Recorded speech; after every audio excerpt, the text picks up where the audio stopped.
guys, on today's video we're going to be building a deck, and I wanted to do a video about framing decks. So if you're building a deck for yourself and you're getting super frustrated by the different thicknesses and wonder what to do, I'm going to show you what we do to deal with it. Mostly we'll be using this, a power planer, and we will install all the girders and then take this power planer and flush all the tops of this stuff so that it's nice and level and perfectly even. When we put our decking on, there won't be any humps or dips or weird stuff going on.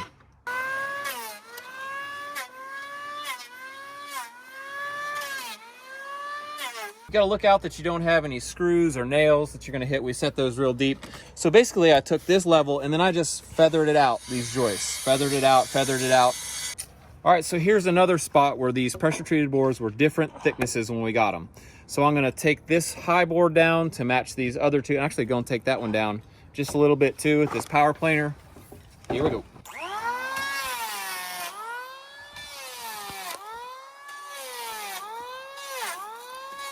All right, and if you're a good carpenter out there, you know I clogged this planer because I'm planing too fast. I need to slow down. I know that, but I just like to do it fast, so I'll slow down now.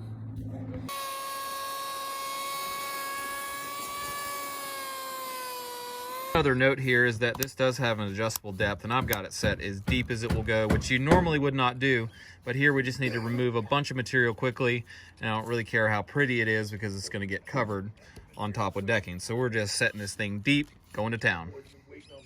All right, we got another really bad one right here, and we actually do try to select boards that are the same width, but sometimes they'll be the same width on one end, which they're pretty close down there, not perfect, and then you come down to the other end of the board and it's way different, so that's the problem. This board is 9 1/8 wide, maybe 9 3/16 at best. Let's flip around. This came from the same stack of boards that we got delivered the same day. This one measures 9 9/16. So you can see how dealing with that would cause a huge issue if you didn't do something about it. So like I said, if you're building your own deck and you're running into these issues, don't be surprised. And if you have a power planer or you have a table saw, you can deal with it and actually still have a good deck, even with this crazy lumber. Okay, and by the way, I'm just gonna take this board off and do it with a thicker one. I don't even think I can plane that out and have it work. So, oh well.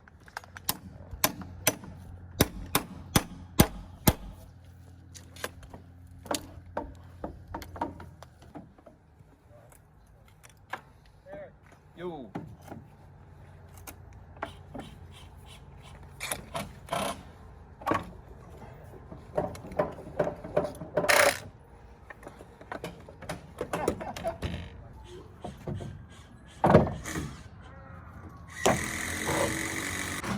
All right, so I got that replaced, and you can see that's gonna work a lot better right there. I'll have to plane it still, but not a solid 1/2 inch. That's gonna be a lot better. So basically in construction, there's nothing as easy as you think it's gonna be. If we had a bunch of straight boards that had no knots and no cups that were all the same thickness, this would be a piece of cake and we'd be done already.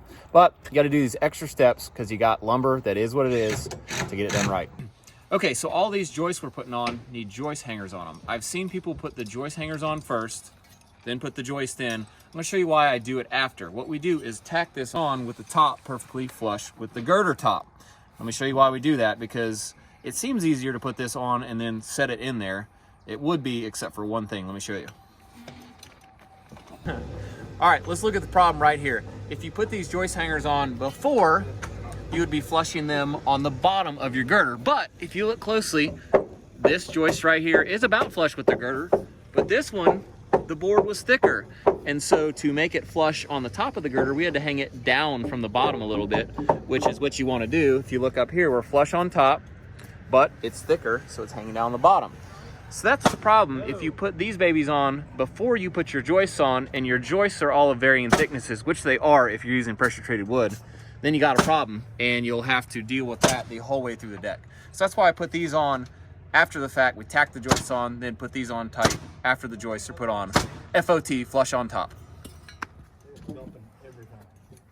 All right, and the second random tip to save you frustration is to do this. Do a layout board in the center of your span of your decking before you start your decking, and it will straighten all your deck joists so that when you put the decking on, all your screws are in a line, everything's straight and nice, and you don't have to pry stuff around. So we always do that. Saves you a lot of time. Makes it look better too.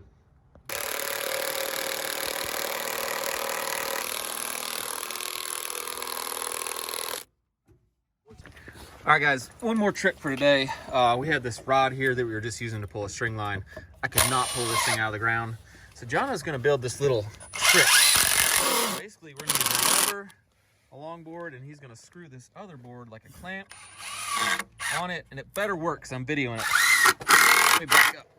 All right, see if it works. Oh my goodness. That was awesome. Nice job, Jono. You're hired. Thanks for watching. This video is super scattered. I apologize, but it was a last second idea that I could help somebody out there build a deck, because it can be super frustrating and seem like, man, is everybody else having these problems that I'm having when I'm trying to build my deck? Yes, even contractors, even pro builders are dealing with the same problems, and it's easier if you know what to do with some of them.